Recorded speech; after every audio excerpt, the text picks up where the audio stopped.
മാർവലിന്റെ ഏറ്റവും സക്സസ്ഫുൾ ആയിട്ടുള്ള TV സീരീസുകളിൽ ഒന്നാണ് ഡെയർഡെവിൾ. അതുകൊണ്ട് തന്നെയാണ് നെറ്റ്ഫ്ലിക്സിന്റെ സീരീസ് ആയിരുന്നിട്ട് കൂടി ഇതിനെ പിന്നീട് മെയിൻ MCUവിന്റെ പാർട്ടാക്കി മാറ്റിയത്. സോ ഡെയർഡെവിളിന്റെ ഫസ്റ്റ് സീസണിന്റെ മുഴുവൻ കഥ നമ്മൾ ഈ ഒരൊറ്റ വീഡിയോയിൽ പറയുകയാണ്.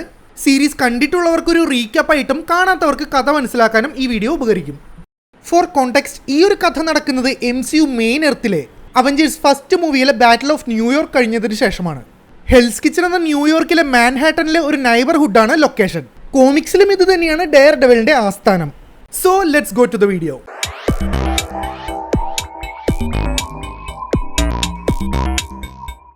ദി ഇൻസിഡന്റിന് ശേഷം ഹെൽ കിച്ചൺ എന്ന നഗരത്തിലെ സാഹചര്യങ്ങൾ Russian mafia, Yakuza, Chinese mob തുടങ്ങിയ ക്രൈം കാർട്ടലുകൾ മുതലെടുക്കുന്നു. ഇതേസമയം കുട്ടിയെ ഇടുക്കി ഒരു ആക്സിഡന്റിൽ അന്ധനായി മാറിയ നമ്മുടെ നായകനായ മാറ്റ് മർഡോക്ക് അതേ ആക്സിഡന്റിൽ ലഭിച്ച ഹൈലൈറ്റഡ് സെൻസിന്റെ സഹായത്തോടു കൂടി രാത്രി ഒരു വിജിലാൻഡിയായും രാവിലെ തന്റെ ഫ്രണ്ടായ ഫോഗി നെൽസണുമായി ചേർന്ന് ഒരു ലോ ഫേം നടത്തുകയും ചെയ്യുന്നു. അവരുടെ ആദ്യ ക്ലയന്റ് കൺസ്ട്രക്ഷൻ കമ്പനിയായ യൂണിയൻ അലൈഡിന്റെ സെക്രട്ടറിയായ കാരൻ പേജ് ആണ്. അബദ്ധവശാൽ ഒരു മണി ലോണ്ടറിംഗ് സ്കീം അൺകവർ ചെയ്യുന്നതിന് ശേഷം സഹപ്രവർത്തകനായ ഡാനിയൽ ഫിഷറിന്റെ കൊലപാതകം അവളുടെ തലയിൽ കെട്ടിവെക്കാൻ ശ്രമിക്കുന്നു. മാറ്റ് മർഡോക്ക് അവളുടെ വക്കാലത്ത് ഏറ്റെടുത്ത് അവളെ പ്രോസിക്യൂട്ട് ചെയ്യുന്നതിൽ നിന്ന് രക്ഷിക്കുകയും അതേപോലെ മാൻ ഇൻ ബ്ലാക്കായി രാത്രി പ്രൊഫഷണൽ ഹിറ്റ്മാനിൽ നിന്ന് അവളെ സംരക്ഷിക്കുകയും ചെയ്യുന്നു. തുടർന്ന് ദി ന്യൂയോർക്ക് ബുള്ളറ്റിനിലെ ബെൻ ഊറിച്ചിന്റെ സഹായത്തോടു കൂടി അവർ ഈ സ്കാൻഡൽ എക്സ്പോസ് ചെയ്യുന്നു. അതിനുശേഷം കാരൻ മാഡോക്കിന്റെ ലോ ഫേമിന് വേണ്ടി വർക്ക് ചെയ്യാൻ സ്റ്റാർട്ട് ചെയ്യുന്നു. ഇതിനുശേഷം ഈ സ്കാൻഡലിന്റെ പുറകിലുണ്ടായിരുന്ന ജെയിംസ് വെസ്ലി എന്ന ആൾ തന്റെ ബോസിന് വേണ്ടി ആ വിജിലാൻഡിയെ പിടിക്കാൻ റഷ്യൻ മാഫിയെ ഏൽപ്പിക്കുന്നു. അവർ അതിനായി ഒരു കുട്ടിയെ കിഡ്നാപ്പ് ചെയ്യുന്നു. തനിക്ക് വേണ്ടി വിരിച്ച ട്രാപ്പാണെന്ന് മനസ്സിലാക്കാതെ തട്ടിക്കൊണ്ടുപോയ കുട്ടിയെ രക്ഷിക്കാൻ ശ്രമിച്ച് പരാജയപ്പെട്ട് ഗുരുതരമായി പരിക്കേറ്റ് കിടക്കുന്ന മാഡോക്കിനെ ക്ലെയർ ടെമ്പിൾ എന്ന നേഴ്സ് കണ്ടെത്തുന്നു. തന്റെ വീട്ടിൽ വെച്ച് മാഡോക്കിനെ പരിചരിക്കുന്ന ക്ലെയർ അയാൾ ഒരു അന്ധനാണെന്ന് മനസ്സിലാക്കുന്നു. ഇതിനിടയ്ക്ക് മാറ്റ് മർഡോക്ക് തന്റെ ഫ്ലാഷ് ബാക്കിലേക്ക് പോകുന്നുണ്ട്. മാറ്റ് മർഡോക്ക് കുട്ടിയായിരിക്കെ ബോക്സറായിട്ടുള്ള അയാളുടെ അച്ഛനെ ഐറിഷ് മോബ് കൊലപ്പെടുത്തിയതാണ്. തന്റെ അച്ഛനെ പറ്റിയിട്ടുള്ള ഇൻസ്പിറേഷണൽ തോട്ട്സ് മാഡോക്കിന് മോട്ടിവേഷൻ നൽകുന്നു. മാഡോക്ക് തന്റെ ഐഡന്റിറ്റി വെളിപ്പെടുത്തിയില്ലെങ്കിലും അയാൾക്ക് സൂപ്പർ പവർ ഉണ്ടെന്നുള്ള കാര്യവും ക്ലെയർ മനസ്സിലാക്കുന്നുണ്ട്. ക്ലെയറിന്റെ സഹായത്തോടു കൂടി തന്നെ അന്വേഷിച്ചു വന്ന റഷ്യൻ ഗാങ് മെമ്പറിനെ മാഡോക്ക് കീഴ്പ്പെടുത്തുകയും റൂഫിൽ കൊണ്ടുപോയി അയാളെ ചോദ്യം ചെയ്യുകയും ചെയ്യുന്നു. അയാളിൽ നിന്നും തട്ടിക്കൊണ്ടുപോയ കുട്ടിയുടെ ലൊക്കേഷൻ മനസ്സിലാക്കുന്ന മാഡോക്ക് ആ കുട്ടിയെ രക്ഷിക്കുന്നു. ഇതേസമയം കാരൻ തന്റെ ജീവിതത്തിൽ ഈ അടുത്ത് നടന്ന ട്രോമാറ്റിക് എക്സ്പീരിയൻസിൽ നിന്ന് സഫർ ചെയ്യുമ്പോൾ നെൽസൺ അവളെ സമാധാനിപ്പിക്കാൻ ശ്രമിക്കുകയും ചെയ്യുന്നുണ്ട്. കാരണമായിട്ടുള്ള കേസിൽ നിന്നും നെൽസൺ ആൻഡ് മാഡോക്കിന്റെ ലോയറിംഗ് സ്കിൽ മനസ്സിലാക്കിയ ജെയിംസ് വിസ്ലി ജോൺ ഹെയ്ലി എന്ന അസാസിനെ ഡിഫെൻഡ് ചെയ്യാൻ വേണ്ടിയിട്ടുള്ള കേസ് അവരെ ഏൽപ്പിക്കുന്നു. അയാൾ ഒരു പക്ക ക്രിമിനൽ ആയതുകൊണ്ട് ആ കേസ് എടുക്കാൻ നെൽസന് വലിയ താല്പര്യമുണ്ടായിരുന്നില്ല എങ്കിലും വീസ്ലിയുടെ ബോസ് ആരാണെന്ന് മനസ്സിലാക്കാൻ വേണ്ടി മാഡോക്ക് ആ ഒരു കേസ് ഏറ്റെടുക്കുന്നു. നല്ലൊരു തുക പ്രതിഫലമായി കൈപ്പറ്റി മാഡോക്ക് ആ കേസിൽ നിന്ന് ഹെയ്ലിയെ രക്ഷപ്പെടുത്തുന്നു. തങ്ങളുടെ സ്കാൻഡലിനെ പറ്റി കൂടുതൽ സംസാരിക്കാതിരിക്കാൻ യൂണിയൻ അലൈഡ് കാരനും നല്ലൊരു തുക വാഗ്ദാനം ചെയ്യുന്നു. എന്നാൽ കാരൻ ഇതിന് വിസമ്മതിക്കുകയും യൂറിച്ചിന്റെ അടുത്ത് നിന്ന് യൂണിയൻ അലൈഡിന്റെ സ്കാൻഡലിനെ പറ്റി തനിക്ക് അറിയാവുന്ന കാര്യങ്ങളൊക്കെ പറയാമെന്ന് ഓഫർ ചെയ്യുന്നു. എന്നാൽ യൂറിച്ചിനും തന്റെ എഡിറ്ററിൽ നിന്ന് ഇത് പബ്ലിഷ് ചെയ്യാതിരിക്കാൻ നല്ല പ്രഷർ വരുന്നുണ്ട്. അതേസമയം തന്റെ കറുത്ത മുഖമൂടി കോസ്റ്റ്യൂമിൽ ജോൺ ഹെയ്ലിയെ കണ്ടുപിടിച്ച് അയാളെ ഇടിച്ചു തോപ്പിക്കുന്ന മാറ്റ് മർഡോക്ക് അയാളുടെ എംപ്ലോയർ ആരാണെന്നുള്ള രഹസ്യം മനസ്സിലാക്കുന്നു, വിൽസൺ ഫിസ്ക്. എന്നാൽ ഫിസ്കിന്റെ ഐഡന്റിറ്റി വെളിപ്പെടുത്തിയതിന്റെ പ്രത്യാഘാതത്തിൽ നിന്ന് രക്ഷപ്പെടാൻ വേണ്ടി ഹെയ്ലി അവിടെ വെച്ച് ആത്മഹത്യ ചെയ്യുന്നു. ഫിസ്കാണ് മെയിൻ കുറ്റവാളിയെന്ന് മനസ്സിലാക്കിയെങ്കിലും ഫിസ്കിനെ പറ്റിയിട്ടുള്ള യാതൊരുവിധ ക്രൈം റെക്കോർഡ്സും മർഡോക്കിനെ കണ്ടെത്താൻ സാധിക്കുന്നില്ല. അതുകൊണ്ട് തന്നെ ഉത്തരങ്ങൾക്ക് വേണ്ടി മർഡോക്സ് ക്രിമിനൽസിനെ കൈകാര്യം ചെയ്യുന്നത് തുടർന്നുകൊണ്ടിരിക്കുന്നു. ഇതേ സമയത്ത് റഷ്യൻ മാഫിയയുടെ ഈ സമയത്തെ പരാജയങ്ങൾ കണക്കിലെടുത്ത് ഫിസ്ക് അവരെ സഹായിക്കാമെന്നൊരു ഓഫർ മുന്നോട്ട് വയ്ക്കുന്നു. എന്നാൽ റഷ്യൻ മാഫിയയുടെ തലവന്മാരായ സഹോദരങ്ങൾ എത്രയും പെട്ടെന്ന് ആ മുഹമ്മൂടിയെ കൈകാര്യം ചെയ്യണമെന്ന് തീരുമാനമെടുക്കുന്നു. അതിനുവേണ്ടി അവർ മുന്നത്തെ എപ്പിസോഡിൽ മർഡോക്ക് കൈകാര്യം ചെയ്ത തങ്ങളുടെ ഗാങ് മെമ്പറിനെ ഹോസ്പിറ്റലിൽ പോയി കാണുകയും അയാളിൽ നിന്ന് ക്ലെയർ ടെമ്പിളിനെ പറ്റി മനസ്സിലാക്കുകയും ചെയ്യുന്നു. എന്നാൽ തന്നെ തട്ടിക്കൊണ്ടുപോകാൻ റഷ്യൻ മാഫിയ വരുന്നുണ്ടെന്ന കാര്യം മനസ്സിലാക്കുന്ന ക്ലെയർ ആ വിവരം മർഡോക്കിനെ വിളിച്ചറിയിക്കുന്നു. അങ്ങനെ മർഡോക്ക് കൃത്യസമയത്ത് വന്ന് ക്ലെയറിനെ രക്ഷിക്കുന്നു. എന്നാൽ മുഖമൂടിയെ പിടിക്കാനുള്ള തങ്ങളുടെ ഈ ശ്രമവും പരാജയപ്പെട്ടു എന്ന് മനസ്സിലാക്കിയ റഷ്യൻ ബ്രദേഴ്സ് ഫിസ്കിന്റെ ഓഫർ ഏറ്റെടുക്കാമെന്ന് തീരുമാനിക്കുന്നു. എന്നാൽ ഇക്കാര്യം നേരിട്ട് പറയാൻ വേണ്ടി ബ്രദേഴ്സിൽ ഒരാൾ കയറി ചെല്ലുന്നത് ഫിസ്ക് തന്റെ കാമുകിയായ വെനേസിയുമായിട്ട് ടൈം സ്പെൻഡ് ചെയ്യുമ്പോഴാണ്. ഇതിൽ ക്രുപിതനായ ഫിസ്ക് അയാളെ വളരെ ദാരുണമായി കൊന്ന് ശവം അയാളുടെ ബ്രദറിന് അയച്ചു കൊടുക്കുന്നു. കഴിഞ്ഞ എപ്പിസോഡുകളിൽ നടന്ന കാര്യങ്ങളൊക്കെ ഫിസ്ക് തന്റെ കൂട്ടാളികളെ അറിയിക്കുന്നു. അതിൽ ചൈനീസ് ഗാങ്ങിന്റെ ലീഡറായ മേഡം ഗാവോയോട് ഫിസ്ക് ഒരു സ്പെഷ്യൽ സഹായവും ചോദിക്കുന്നു. ഇതേസമയം അർമൻ തുളി എന്ന ബിസിനസ്മാൻ തന്റെ അപ്പാർട്ട്മെന്റ് അനധികൃതമായി കൈവശപ്പെടുത്താൻ ശ്രമിക്കുന്നതിനെതിരെ കേസ് കൊടുക്കാൻ എലീന എന്ന സ്ത്രീ നെൽസൺ ആൻഡ് മാഡോക്കിന്റെ സഹായം തേടുന്നു. ഇവരുടെ കേസ് ഏറ്റെടുക്കുന്ന നെൽസൺ തുളിയുടെ അഭിഭാഷകരായ ലാൻഡ്മാൻ ആൻഡ് സാക്ക് എന്ന കമ്പനിയെ കാണാൻ പോകുന്നു. നെൽസണും മാഡോക്കും മുൻപ് ഇന്റേൺഷിപ്പ് ചെയ്തിരുന്നത് ഈ കമ്പനിയിലാണ്. മാത്രമല്ല നെൽസന്റെ എക്സ് ഗേൾഫ്രണ്ട് ആയ മാർസി സ്റ്റാളാണ് ഈ ഒരു കേസ് കൈകാര്യം ചെയ്യുന്നത്. എലീനയെ എന്തായാലും അവിടുന്ന് ഒഴിപ്പിക്കുമെന്ന് ഇവർ പറയുന്നു. ഇതേസമയം തുളിക്കെതിരെ മറ്റേതെങ്കിലും കേസുണ്ടോ എന്നറിയാൻ വേണ്ടി പോലീസ് സ്റ്റേഷനിൽ പോകുന്ന മാറ്റ് മർഡോക്ക് അവിടെയുള്ള ഹോഫ്മൻ എന്നും ബ്ലേക്ക് എന്നും പേരുള്ള ഡിറ്റക്റ്റീവ്സ് കറപ്റ്റഡ് ആണെന്ന് മനസ്സിലാക്കുന്നു. ഇതേസമയം തന്റെ ബ്രദറിനെ കൊന്നത് ഫിസ്ക് ആണെന്ന് മനസ്സിലാക്കുന്ന വ്ളാദിമിർ എന്ന റഷ്യൻ ലീഡർ ഫിസ്കിനെതിരെ യുദ്ധത്തിനൊരുങ്ങുന്നു. എന്നാൽ മേഡം ഗാവോ അയക്കുന്ന സൂയിസൈഡ് അറ്റാക്കർ ഇവരെ അവിടെ വന്ന് തകർക്കുന്നു. ഇതിൽ നിന്ന് ജസ്റ്റ് രക്ഷപ്പെടുന്ന വ്ളാദിമിറിനെ മർഡോക്ക് കണ്ടെത്തുന്നു. ഇതേസമയം ഫിസ്കിന്റെ നിർദ്ദേശപ്രകാരം അവിടെ എത്തുന്ന പോലീസുകാർ ഇവരെ വളയുന്നു. വ്ളാദിമിറിനെ കൊല്ലാൻ അവിടെ എത്തിയ പോലീസുകാരെ അടിച്ചു തോപ്പിച്ച് മർഡോക്ക് അയാളെയും കൊണ്ടൊരു വെയർഹൌസിലേക്ക് പോകുന്നു. മർഡോക്കിന്റെ നിർദ്ദേശപ്രകാരം ക്ലെയർ ടെമ്പിൾ വ്ളാദിമിറിനെ ശുശ്രൂഷിക്കാൻ അങ്ങടേക്ക് വരുന്നു.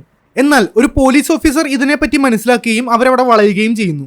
ഹോഫ്മൻ എന്നും ബ്ലേക്കും എന്ന കറപ്റ്റഡ് ഓഫീസേഴ്സ് ഈ ഒരു സിറ്റുവേഷന്റെ കൺട്രോൾ ഏറ്റെടുക്കുകയും ഫിസ്കിന്റെ ഓർഡറിനായി വെയിറ്റ് ചെയ്യുകയും ചെയ്യുന്നു. ഒരു പോലീസ് വയർലെസിന്റെ സഹായത്തോടു കൂടി ഫിസ്ക് മർഡോക്കിന്റെ അടുത്ത് സംസാരിക്കുന്നു.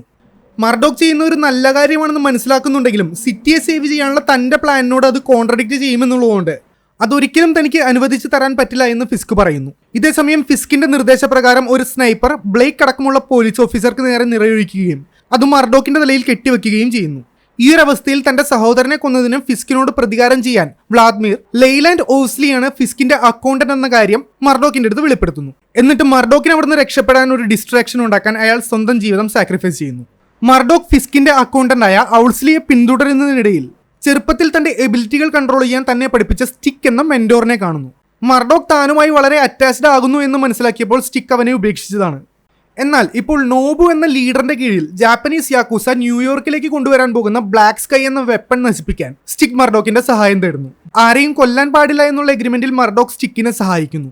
എന്നാൽ യഥാർത്ഥത്തിൽ ഒരു കൊച്ചുകുട്ടിയായിരുന്ന ബ്ലാക്ക് സ്കൈയെ കൊന്ന് സ്റ്റിക്ക് തന്റെ വാക്ക് തെറ്റിക്കുന്നു. പിന്നീട് തന്റെ അപ്പാർട്ട്മെന്റിൽ വെച്ച് നടക്കുന്ന ഫൈറ്റിൽ മർഡോക്ക് സ്റ്റിക്കിനെ തോൽപ്പിക്കുകയും തന്റെ നഗരത്തിൽ നിന്ന് പോകാൻ ആവശ്യപ്പെടുകയും ചെയ്യുന്നു. ഇതേസമയം കാരൻ യൂറിച്ചുമായി ചേർന്ന് യൂണിയൻ അലൈഡ് ഹെൽ കിച്ചണിൽ നടത്തുന്ന കറപ്ഷന്റെയും സ്കാൻഡൽസിന്റെയും കഥകൾ പുറത്തു കൊണ്ടുവരാനുള്ള ശ്രമം തുറന്നുകൊണ്ടേയിരിക്കുന്നു. ഇതിനുവേണ്ടി യൂണിയൻ അലൈഡും തുളിയും തമ്മിലുള്ള ബന്ധം കണ്ടുപിടിക്കാൻ വേണ്ടി ശ്രമിക്കുന്നതിനിടയിൽ അവരുടെ ആൾക്കാർ കാരനെ ആക്രമിക്കാൻ വരുന്നു. എന്നാൽ അവിടെ എത്തുന്ന നെൽസൺ അവളെ രക്ഷപ്പെടാൻ സഹായിക്കുന്നു. അങ്ങനെ താനും യൂറിച്ചും തമ്മിൽ നടത്തുന്ന ഇൻവെസ്റ്റിഗേഷന്റെ രഹസ്യങ്ങൾ കാരൻ നെൽസണുമായി പങ്കുവയ്ക്കുന്നു. കാരനും നെൽസണും മർഡോക്കിനെ അവരുടെ പ്ലാനിലേക്ക് ഇൻക്ലൂഡ് ചെയ്യുന്നു. എന്നാൽ റിസ്കി വഴികളിലൂടെ പോകുന്നതിന് പകരം ലീഗലി ഇവരെ നേരിടാൻ മർഡോക്ക് സജസ്റ്റ് ചെയ്യുന്നു. അതേസമയം ഓൾസ്ലിയും നോബുവും ആ വിജിലാൻഡി കാരണം ബ്ലാക്ക് സ്കൈ അവർക്ക് നഷ്ടപ്പെട്ടതിന്റെ അമർഷം ഫിസ്കിനെ അറിയിക്കുന്നു. അതേസമയം കഴിഞ്ഞ എപ്പിസോഡിലെ വെയർഹൌസിലെ വെടിവെപ്പിൽ വെടിയേറ്റ ബ്ലേക്ക് എന്ന പോലീസ് ഓഫീസറിനെ അയാൾ വാ തുറക്കുന്നതിന് മുൻപ് പടമാക്കാൻ ഫിസ്ക് ഹോഫ്മൻ എന്ന പോലീസ് ഓഫീസറിനെ ചുമതലപ്പെടുത്തുന്നു. എന്നാൽ മർഡോക്ക് ഇത് മനസ്സിലാക്കി ഹോഫ്മനെ പഞ്ഞിക്കിടുകയും ബ്ലേക്ക് മരിക്കുന്നതിന് മുമ്പ് ഫിസ്കിനെ പറ്റിയിട്ടുള്ള കൂടുതൽ വിവരങ്ങൾ അയാളുടെ കയ്യിൽ നിന്ന് അറിയുകയും ചെയ്യുന്നു. ഇതേസമയം മേഡം ഗൗ ഫിസ്കിനെ വിസിറ്റ് ചെയ്യുകയും കാര്യങ്ങളൊക്കെ എത്രയും പെട്ടെന്ന് നേരെയാക്കിയില്ലെങ്കിൽ അവരും നോബുവും ഓൾസ്ലിയും ഒക്കെ കാലുമാറുമെന്നുള്ള കാര്യം ഫിസ്കിനെ അറിയിക്കുന്നു. തന്റെ ഇപ്പോഴത്തെ അവസ്ഥയെപ്പറ്റി ആലോചിച്ച് വിഷമിച്ചിരിക്കുന്ന ഫിസ്കിനെ വെനേസ സമാധാനിപ്പിക്കുകയും താൻ ആരാണെന്നുള്ള ഐഡന്റിറ്റിയും സിറ്റിയെ രക്ഷിക്കാനുള്ള തന്റെ പ്ലാനും പബ്ലിക്കിന്റെ മുന്നിൽ വെളിപ്പെടുത്താനും നിർദ്ദേശിക്കുന്നു. ഫിസ്ക് ഇത് ചെയ്യുന്നതോടുകൂടി മറഞ്ഞിരുന്ന് കരുക്കൾ നീക്കുന്ന ഫിസ്കിനെ പറ്റി മർഡോക്കിന്റെ സഹായത്തോടുകൂടി യൂറിച്ച് പബ്ലിഷ് ചെയ്യാൻ പോയ വാർത്തകളൊക്കെ ഉപയോഗശൂന്യമാകുന്നു. ഫിസ്ക് തന്റെ ഐഡന്റിറ്റി വെളിപ്പെടുത്തിയതോടുകൂടി അയാളെ കൊടുക്കാൻ സ്ട്രോങ് ആയിട്ടുള്ള എന്തെങ്കിലും എവിഡൻസ് കണ്ടുപിടിക്കേണ്ട അവസ്ഥയിലേക്ക് മർഡോക്കും യൂറിച്ചും കൂട്ടരും എത്തുന്നു. അതിനുവേണ്ടി മർഡോക്ക് ഫിസ്കിന്റെ ഗേൾഫ്രണ്ട് വെനേസ് വർക്ക് ചെയ്യുന്ന ആർട്ട് ഗാലറിയിൽ ചെന്ന് അവളെ കാണുന്നു. എന്നാൽ അവളിൽ നിന്നും ആവശ്യമായിട്ടുള്ള എന്തെങ്കിലും വിവരങ്ങൾ കിട്ടുന്നതിന് മുൻപ് തന്നെ ഫിസ്ക് അങ്ങടേക്ക് വരുന്നു. പിന്നീട് നോബു ഫിസ്കിനെ കാണുകയും ഫിസ്ക് തനിക്ക് പ്രോമിസ് ചെയ്ത സിറ്റി ബ്ലോക്ക് എത്രയും പെട്ടെന്ന് കൈമാറണമെന്നും പറയുന്നു. എന്നാൽ അതിന് പ്രതിഫലമായി നോബു ആ വിജിലാൻഡിയെ കൈകാര്യം ചെയ്യണമെന്ന് ഫിസ്ക് പറയുന്നു. എന്നാൽ ആ സിറ്റി ബ്ലോക്ക് എപ്പിസോഡ് 5 തുളി കൈപ്പറ്റാൻ ശ്രമിച്ച സിറ്റി ബ്ലോക്കാണ്. പക്ഷേ അന്ന് കേസ് കൊടുത്ത എലീനെ ഒഴിച്ച് ബാക്കി എല്ലാവരും അവിടെ നിന്ന് ഒഴിഞ്ഞുപോയിരുന്നു. എന്നാൽ പിന്നീട് എലീന കൊല്ലപ്പെടുകയും അതിനു പുറകിൽ ഫിസ്ക് ആണെന്ന് മനസ്സിലാക്കി ആ കൊലയാളിയെ പിന്തുടർന്ന് ഒരു അബാൻഡൻ വെയർഹൌസിൽ എത്തുന്ന മർഡോക്കിനെ നോബു ആക്രമിക്കുന്നു. ആ ഫൈറ്റിനൊടുവിൽ നോബു ആക്സിഡന്റിൽ തീ പിടിച്ച് മരിക്കുന്നു. പക്ഷേ ആ ഫൈറ്റിൽ ഇഞ്ചുവേർഡ് ആയ മർഡോക്കിനെ ഫിസ്ക് കാണുകയും അവർ തമ്മിൽ ഫൈറ്റ് തുടങ്ങുകയും ഓൾമോസ്റ്റ് ചാവറായ മർഡോക്ക് അവിടെ നിന്ന് കഷ്ടിച്ച് രക്ഷപ്പെട്ട് തന്റെ വീട്ടിലെത്തി നെൽസന്റെ മുന്നിൽ വെച്ച് തളർന്നു വീഴുകയും ചെയ്യുന്നു. പരിക്കുപറ്റി കിടക്കുന്ന മർഡോക്കിനെ ക്ലെയർ ടെമ്പിളെത്തി ചികിത്സിക്കുന്നു. മർഡോക്കിന് കുറച്ച് ഭേദമായതിനു ശേഷം അവന്റെ രഹസ്യങ്ങളെ പറ്റി നെൽസൺ ചോദിക്കുന്നു. തന്റെ പഴയ കമ്പനിയായ ലാൻഡ്മാൻ ആൻഡ് സാക്സിലുള്ള സമയം മുതൽ തന്റെ ഹൈലൈറ്റിന്റെ സെൻസസ് യൂസ് ചെയ്ത് ഈ സിറ്റിയെ രക്ഷിക്കാൻ വേണ്ടി താൻ ഒരു വിജിലാൻഡി ആയിട്ട് വർക്ക് ചെയ്യുകയാണെന്ന് മർഡോക്ക് നെൽസന്റെ അടുത്ത് പറയുന്നു.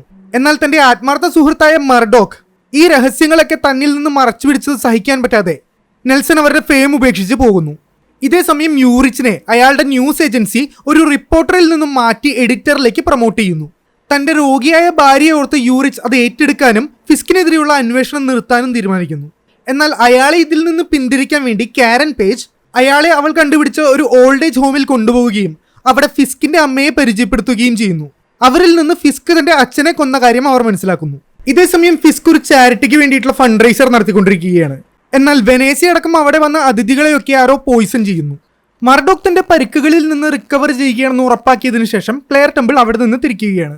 എന്നാൽ പോകുന്നതിന് മുൻപ് മർഡോക്ക് ഇത് വീണ്ടും കണ്ടിന്യൂ ചെയ്യുകയാണെന്നുണ്ടെങ്കിൽ ഒരു പ്രൊട്ടക്ഷൻ ആർമർ കരുതുന്നത് നല്ലതായിരിക്കുമെന്ന് അവൾ പറയുന്നു. ആ ഉപദേശം കണക്കിലെടുത്ത് മർഡോക്ക് ഫിസ്കിന് വേണ്ടി ആർമേഡ് സൂട്ട് ഉണ്ടാക്കുന്ന മെൽവിൻ പോട്ടർ എന്ന ഒരു എഞ്ചിനീയറെ കണ്ടുപിടിക്കുകയും ഫിസ്കിന്റെ ശല്യം അവസാനിപ്പിക്കുന്നതിന് പകരമായി തനിക്കൊരു ആർമേഡ് സ്യൂട്ട് ഉണ്ടാക്കി തരണമെന്ന് അഭ്യർത്ഥിക്കുകയും ചെയ്യുന്നു. ഇതേസമയം കാരൻ പേജ് ഫിസ്കിന്റെ അമ്മ ജീവനോടെ ഉണ്ട് എന്നുള്ള കാര്യവും ഫിസ്ക് തന്നെയാണ് സ്വന്തം അച്ഛനെ കൊന്നതെന്ന സത്യം വെളിപ്പെടുത്തണമെന്നും പറയുമ്പോൾ മാനസിക നില ശരിയല്ലാത്ത ഫിസ്കിന്റെ അമ്മയുടെ വാക്കുകൾ സോളിഡ് എവിഡൻസ് ആയി കണക്കാക്കാൻ പറ്റില്ല എന്ന് യൂറിച്ച് പറയുന്നു. എന്നാൽ ഫിസ്ക് ഈ സമയം വെനേസയുടെ കൂടെ ഹോസ്പിറ്റലിലാണ്. പക്ഷേ കാരനും യൂറിച്ചും ഫിസ്കിന്റെ അമ്മയെ കാണാൻ ചെന്നു എന്ന് മനസ്സിലാക്കിയ ഫിസ്കിന്റെ വലങ്കയായ വീസ്ലി അത് ഫിസ്കിനെ അറിയിക്കാതെ സ്വയം കാരനെ ഭീഷണിപ്പെടുത്താനായിട്ട് ചെല്ലുന്നു. എന്നാൽ അയാൾ ഡിസ്ട്രാക്റ്റഡ് ആയ തക്കം നോക്കി കാരൻ അയാളുടെ തോക്ക് തട്ടിയെടുത്ത് അയാളെ കൊല്ലുന്നു. യൂറിച്ചിൽ നിന്ന് കിട്ടിയ ഇൻഫർമേഷന്റെ സഹായത്തോടെ മർഡോക്ക് മേഡം ഗാവോയിന്റെ ഹെറോയിൻ ഓപ്പറേഷൻ നടക്കുന്ന സ്ഥലം കണ്ടെത്തുകയും അത് തകർക്കുകയും ചെയ്യുന്നു.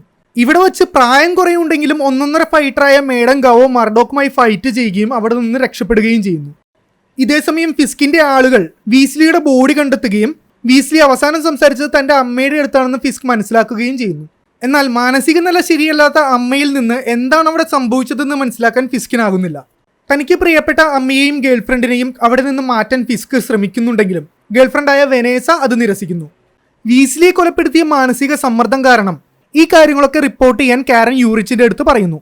എന്നാൽ യൂറിച്ചിന്റെ ബോസ് ഇത് സമ്മതിക്കുന്നില്ല എന്ന് മാത്രമല്ല അയാളെ ജോലിയിൽ നിന്ന് പിരിച്ചുവിടുകയും ചെയ്യുന്നു. അതോടെ ഫിസ്കിനെ പറ്റിയിട്ടുള്ള വിവരങ്ങളൊക്കെ പബ്ലിക്കിലേക്ക് എത്തിക്കാൻ യൂറിച്ച് സ്വന്തമായിട്ടൊരു ബ്ലോഗ് തുടങ്ങാമെന്ന് വിചാരിക്കുന്നു. എന്നാൽ ആ ഓഫീസിലെ ഫിസ്കിന്റെ ചാരൻ ഈ കാര്യം ഫിസ്കിനെ അറിയിക്കുകയും ഫിസ്ക് വന്ന് യൂറിച്ചിനെ കൊലപ്പെടുത്തുകയും ചെയ്യുന്നു. അവരുടെ പ്ലാനുകൾക്ക് ഒരു ഡിസ്ട്രാക്ഷനായി വന്ന വെനീസയെ കൊല്ലാൻ വേണ്ടി വിഷം കൊടുത്തത് ഓൾസ്ലിയും ഗാവോവാണെന്ന് ഫിസ്ക് മനസ്സിലാക്കുന്നു. ഫിസ്കിനെ ബ്ലാക്ക്മെയിൽ ചെയ്യാൻ വേണ്ടി ഡിറ്റക്റ്റീവ് ഹോഫ്മനെയും ഓൾസ്ലി സംരക്ഷിക്കുന്നുണ്ട് എന്ന് മനസ്സിലാക്കിയ ഫിസ്ക് അയാളെ അവിടെ വെച്ച് കൊല്ലുന്നു. അതേസമയം മർഡോക്കും നെൽസണും വീണ്ടും ഒന്നിക്കുകയും ഫിസ്കിനെതിരെ കേസ് സ്റ്റാർട്ട് ചെയ്യുകയും ചെയ്യുന്നു.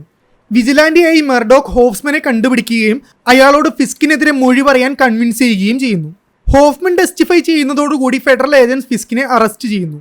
എന്നാൽ തന്റെ മെഴ്സിനറികളുടെയും കറപ്റ്റഡ് ആയിട്ടുള്ള പോലീസ് ഓഫീസേഴ്സിന്റെയും സഹായത്തോടുകൂടി ഫിസ്ക് ഫെഡറൽ ഏജൻസിന്റെ കയ്യിൽ നിന്ന് രക്ഷപ്പെടുന്നു. എന്നാൽ അയാൾക്ക് സിറ്റിയിൽ നിന്ന് രക്ഷപ്പെടാൻ കഴിയുന്നതിന് മുൻപ് പോട്ടർ തനിക്ക് വേണ്ടി ക്രിയേറ്റ് ചെയ്ത പുതിയ സ്യൂട്ടിൽ മർഡോക്ക് ഫിസ്കിന്റെ മുന്നിലെത്തുന്നു. അതിനുശേഷം വളരെ ബ്രൂട്ടൽ ആയിട്ടുള്ള ഒരു ഫൈറ്റിൽ മർഡോക്ക് ഫിസ്കിനെ തോൽപ്പിക്കുകയും പോലീസിൽ ഏൽപ്പിക്കുകയും ചെയ്യുന്നു. അതോടുകൂടി വെനേസ ആ സിറ്റി വിട്ടു പോകുന്നു. മർഡോക്കും കൂട്ടരും അവരുടെ ലൈഫ് തുടരുകയും ചെയ്യുന്നു. അപ്പോഴേക്കും മീഡിയ ആ വിജിലാൻഡിക്ക് ഒരു പേര് നൽകി കഴിഞ്ഞിരുന്നു, ഡെയർഡെവിൾ. സോ ഇങ്ങനെയാണ് ഡെയർഡെവിൾ ഫസ്റ്റ് സീസൺ തീർന്നത്. സെക്കൻഡ് സീസണിൽ പണിഷർ വരികയും കഥ ഒന്നുകൂടി ഇൻട്രസ്റ്റിംഗ് ആവുകയും ചെയ്യുന്നുണ്ട്. അഗെയിൻ ഈ ഒരു സീരീസിന്റെ ലേറ്റസ്റ്റ് സീസൺ ആയിട്ടുള്ള ഡെയർഡെവിൾ ബോൺ അഗെയിൻ MCUയിൽ വരുന്നത് കൊണ്ട് ഈ ഒരു റീക്യാപ്പ് നിങ്ങൾക്ക് ഹെൽപ്ഫുൾ ആകുമെന്ന് കരുതുന്നു. സോ സീസൺ 2 റീക്യാപ്പ് ചെയ്യണോ എന്നുള്ള കാര്യം കമന്റ് ചെയ്യുക.